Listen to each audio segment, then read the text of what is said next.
Hey family, it's Brittany Bell with another Power Parent moment. Do you ever worry if your kid's vocabulary is where it should be? Are you concerned that your child does not know enough words to continue a high comprehension on grade level reading material? Most parents really want their kids to be able to learn awesome new words and use them in their daily interactions. But how do Power Parents help them do so? Well, I'm about to share some super easy ways you can work on vocabulary away from school and at your home. Here we go.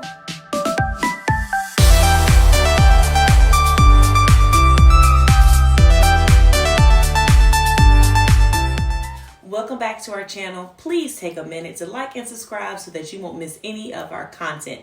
Now, recently my child's teacher has been assigning vocabulary words. This is great, but how do Power Parents help their child learn new vocabulary words? So you may be thinking like, wait, am I behind? Should I already been working on this with my kids?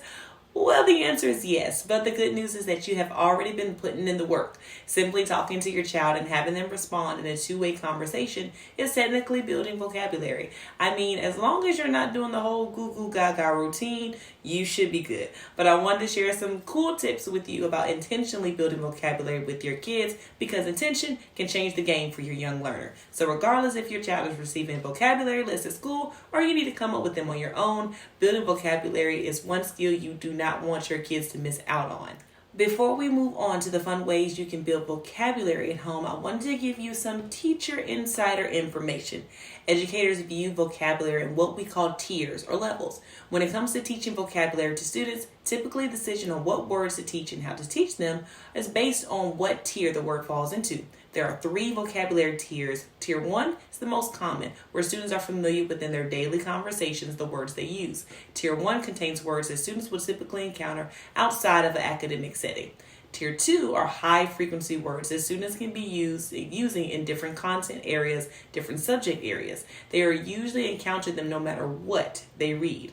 Now, Tier 3 is content-specific vocabulary. It means these words are not very common and will only come up when they're engaged in a very particular subject matter. Now that's out of the way, our Power Parent tip is to focus at home on Tier 2 vocabulary, which will give your child a variety of ways to express themselves in many different situations.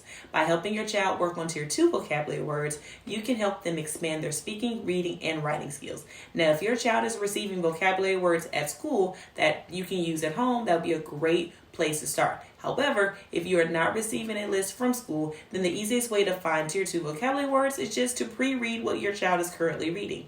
You will notice words that your child is not familiar with. Once you realize that the word is probably unfamiliar to your child, then ask yourself, is this word a word that they may encounter often and could easily be used in their daily interactions? If the answer is yes, then it's highly likely you have come across a Tier 2 word. This is a great place to start. Don't overwhelm yourself or your child. Pick just 3 to 5 words to focus on that week and use the following strategies to help your child really adopt those words into their personal vocabulary. All right, here are those super easy ways to work on vocabulary at home. Number 1, make index cards. You can go old school and use a regular pack of index cards, or you can get really creative and use color cardstock or printing paper to make them as big and as colorful as you want. You can put the vocabulary word on one side and the definition on the other.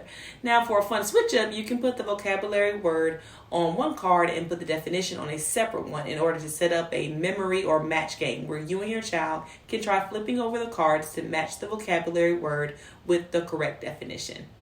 Tip number 2, create sentences. You can work with your child to create sentences using their new vocabulary words. For younger children, this can be done verbally, and older children can practice writing the sentences down.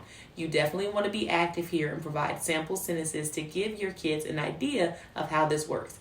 If starting out, their sentences look very similar to yours, don't worry, practice is practice, and the more they practice it, the better they will get at creating their own independent sentences. Tip number 3, draw it out. Drawing a picture can help remember the word, will definitely help your child gain a deep understanding of the new vocabulary. For example, let's say the new word is concerned. Having your child draw out a picture of a person who may be concerned will definitely add context around that word. Last but not least, Tip 4, use it. The most obvious way to learn vocabulary is to use it in your daily interactions. Again, we encourage you to look at tier 2 words because they are the words that your child can use in their everyday situations. Make it a game to see how many times you and your child can use the new vocabulary in one day. A little competition is always a fun way to forget that they are learning. Well, Power Parents, that is it. I hope that these strategies will help give you and your child a boost when it comes to practicing vocabulary words at home. Remember that vocabulary is not a school thing, it is a life thing. Helping our kids express themselves using a variety of words will add clarity to their communication.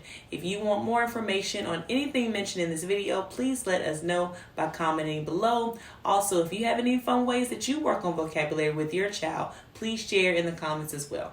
Don't forget to like and subscribe and hit that bell. And thank you for tuning in for another Power Parent moment. And remember, smart starts at home.